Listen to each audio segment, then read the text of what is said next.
बहुत समय पहले की बात है। कासगंज नामक एक सुंदर सा गांव हुआ करता था।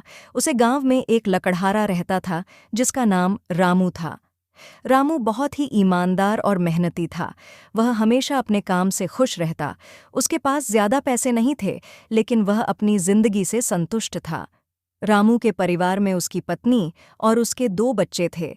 रामू सेठ लालचंद के यहाँ लकड़ी काटने का काम करता था और लकड़ी काटने के बदले में सेठ लालचंद रामू को पैसे देता था, जिससे रामू और उसके परिवार का जीवन व्यापन होता था। सुमन, मैं काम पर जा रहा हूँ। आज बहुत देर हो गया है तो तुम बच्चों को स्कूल छोड़ना। जी, स्कूल तो मैं छोड़ आऊंगी, लेकिन मोनू और चिंकी पिछले 2 दिन से कह रहे हैं कि उनके स्कूल की टीचर स्कूल की फीस मंगा रही है। हाँ, तो जाकर दे आओ ना इस शुल्क की फीस। अजी कहाँ से दूं? आप जो पगार लाते हैं उसमें मुश्किल से तो घर चल पाता है। अब इतनी सी तनख्वाह में बच्चों की फीस का इंतजाम कैसे करूं? आज ही मैं एक बात आपको साफ साफ कह देती हूँ। आप सेठ लालचंद जी से पगार बढ़ने की बात कीजिए। दिन पर दिन खर्चा बढ़ता जा रहा है। बाजार में अगर सब्जी लेने निकलो तो सब्जियां के दाम आसमान छू रहे हैं। और बच्चों की पढ़ाई का खर्चा, घर का खर्चा, अब इतनी कम तनख्वाह में कैसे गुजारा होगा? ठीक है, मैं आज ही सेठ जी से थोड़ा पगार बढ़ने की बात करता हूँ। इतना कहकर रामू काम पर चला जाता है। अरे भाई, आज तो पगार का दिन है।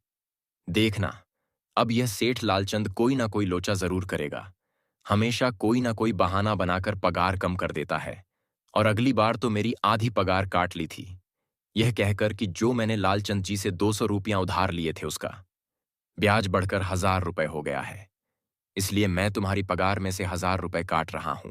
हाँ सूर्या भाई, तुम एकदम ठीक कह रहे हो। ये सेठ लालचंदन एक नंबर का चालक और लालची इंसान है।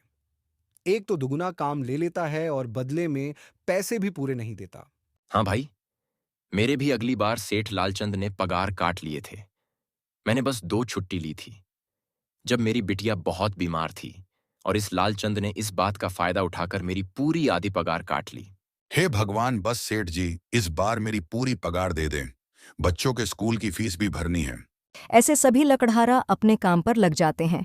काम करने के बाद वह सभी सेठ लालचंद के पास जाते हैं। सेठ जी, महीना पूरा हो गया है, हमें हमारी तनख्वाह दे दीजिए।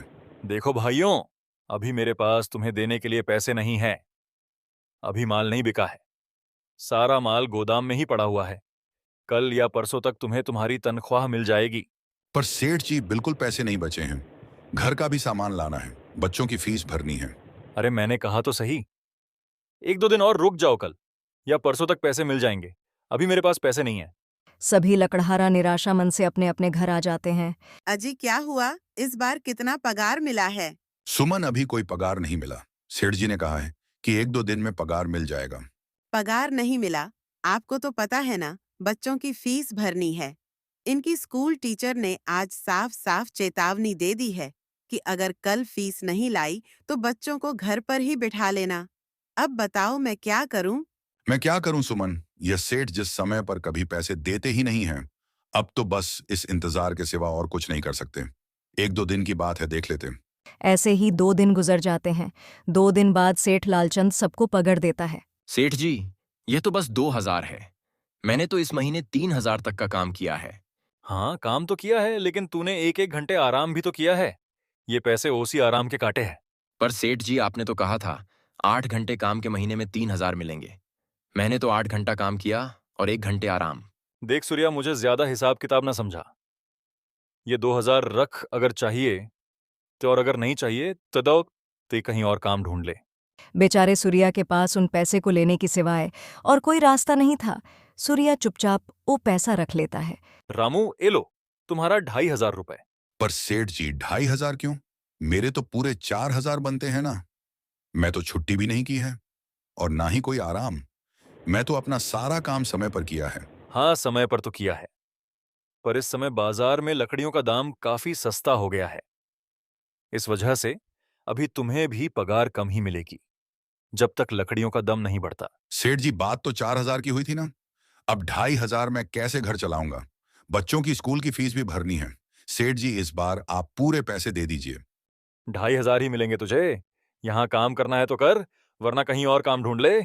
बेचारे रामू के पास उन पैसे को लेने की सिवाय और कोई रास्ता नहीं था। अरे भाई, ये सेठ लालचंद एक नंबर का बेईमान इंसान है। सारे पैसे अपने जेब में भर लेता है और बहाने बनाता है कि लकड़ी के दाम सस्ते हो गए हैं। देख लेना, हम गरीबों की जरूर हाय लगेगी। नहीं सूर्या, ऐसे नहीं कहते। वह हमारे अन्नदाता है। आखिर उन्हीं के वजह से तो हमारा घर चल रहा है। अरे काहे का अन्नदाता काम के पूरे पैसे तो देता नहीं है। पूरे महीने मेहनत करके भी क्या मिलते हैं? बस ये 2,000 रुपए, इसमें घर खर्च कैसे चलाएं? ऐसे तो हम कभी तरक्की नहीं कर पाएंगे। और हम कर भी क्या सकते हैं हरिया? हमें लकड़ी काटने की सिवा और कोई काम कहाँ आता है? और कोई काम खोलना भी चाहे तो उसके लिए हमारे पास इतने पैसे कहाँ हैं? आप जो भी हो, हमारा तो बस ये सेठ लालचंद ही सहारा है ना। जी आ गए। आप कितनी पगार मिला है? सुमन, इस बार सेठ जी ने बस 2,500 रुपए ही दिए हैं। बस 2500 इतने में कैसे घर चलाएंगे? बच्चों की फीस में ही 1000 रुपए निकल जाएंगे। फिर 1500 रुपए में क्या क्या करेंगे? मैं सोच रहा हूँ कि लकड़ी काटने के बाद मैं कहीं और भी काम ढूंढ लूं। सेठ जी के यहाँ से काम करने के बाद मैं दूसरी जगह पर काम किया करूंगा। इससे कुछ ज्यादा आमदनी हो जाएगी। आज ही मैं सेठ जी के यहाँ पर काम करने के बाद और भी जगह काम ढूंढने जाऊंगा।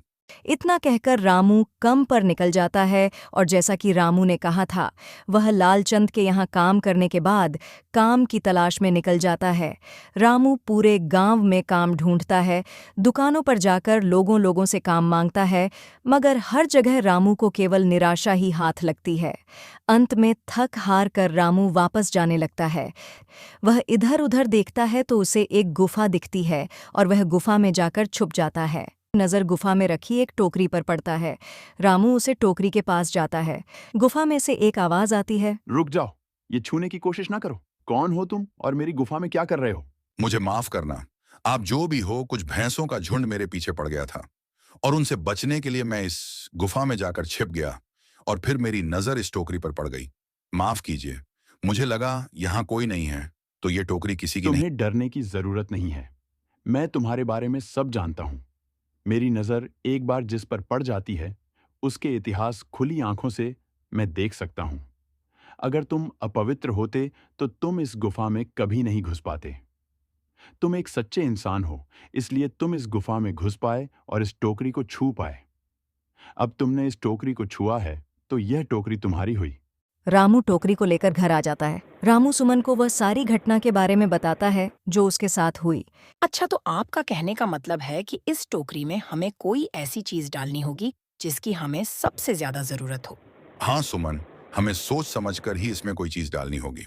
सुमन चंदन की लकड़ी को ले आती है और उसे टोकरी में डाल देती है। जैसे ही चंदन की लकड़ी उसे टोकरी में डालते हैं, उसमें कई सारी लकड़ियां आ जाती हैं। अरे वही तो चमत्कार ही गया। ये देखिए, कितनी सारी चंदन की लकड़ियां हो गई। अगर आप इसको बेचेंगे तो इससे काफी अच्छे पैसे मिलेंगे।